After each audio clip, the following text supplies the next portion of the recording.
Okay, Jali Suso. Yeah. Abinyan. Abidjan. Kortanante. Tanawatanan tail. Himaya Abinyan. Diba baby dan. Okay. I'm trying the Mandika. Yeah. That's the biggest tribe in the Gambia. It's the biggest tribe. Yeah. Okay. So Jali Suso, today maybe you can introduce yourself. Yeah. And you can tell a little bit about your family and the history of your family here in the Gambia.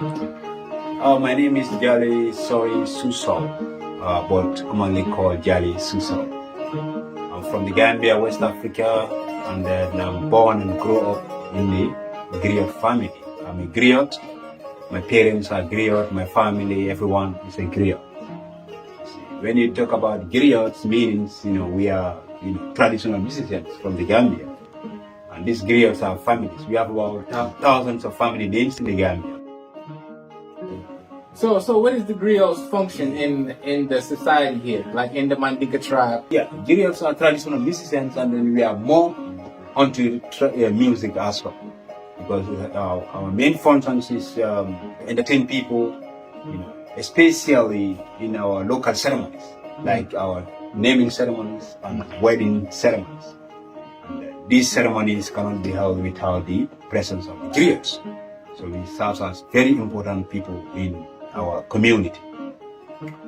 When you talk of naming ceremony, the name of the baby is announced by the head of the Griots families in that particular community. And also the Griots, they entertain the baby's parents, plus the audience, plus the guests that come, the family and the guests that all come to grace that occasion. Griots entertain all of those people and sing for them, and then they all feel happy, and that's a culture. That's another role of the Griots.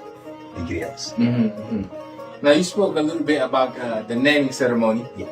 So the Griots are present there, and they are singing for the guests. They're singing for the newborn baby as well. Yeah, the newborn baby's family. They sing for the new baby's family with some prayers as well. Those are all praise included in the praise songs. And then you feel good, you feel proud. You give your gifts to the Griots. Proudness. It makes you feel good. Now in Gambia, what are the things that are usually requirements for the naming ceremony? Things that you have to have, things that you need when you're doing a naming ceremony for your baby? Yeah, the first thing, the most important thing is the colon.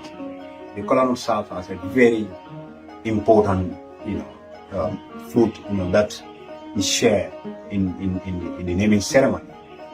The kola nuts, you have the biscuits, you have the canned drinks to share to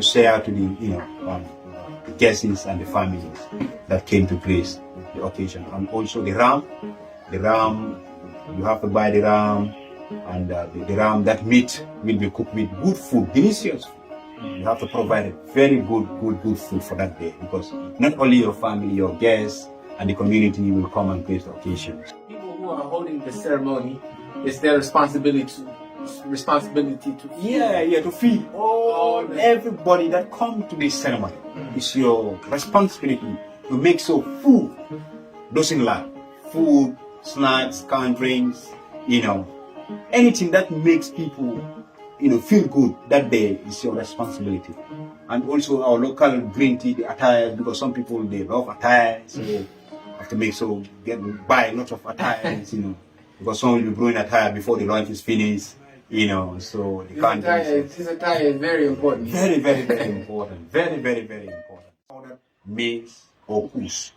Because in our childhood days, there wasn't no biscuits. Those are the things our mummies will pound in a local pot, and then they mold it, and they slash them into like they mold it into stones. A lot of stones. It's kind of like a stone, but it's eatable. Then after sharing the colonels, then they share those, powdered maize or coos to the audience, to the guests. But because now, those are very hard to make at this time, it takes a lot of work and stuff like that. So this is why people go in for the biscuits, which is very affordable and it's easier. There's nothing like making them. You just buy them and then as much as you can and then share with people. Now, Jali Suso, you were the griot for last year's naming ceremony. Yeah. For my daughter. Yeah. We are the griot. Me and my friend, Suleiman Jawade and the mommy, we are the ones that grace the occasion. But this one is going to be different because this one, his own Jaliba is around here. The head of the griots in Brikama, it's a very elderly man and it's very respected elderly griot. So this time around, he is lucky that the elderly man is already in town. So there's not much difficult to say. So last year there was two parts to the ceremony. There was a morning part and then the evening part. So what is the morning part? The morning part, the imam and the head of the imam and the head of the religious people in that particular community, because the imam will make the announcement at the mosque and all the elderly in that community will come in the morning, plus the baby's parents and the few guests will come in the morning to grace the morning occasion. The morning is only the kola nuts and the biscuits that will be shared and the canned drinks that will be shared. That's in the morning.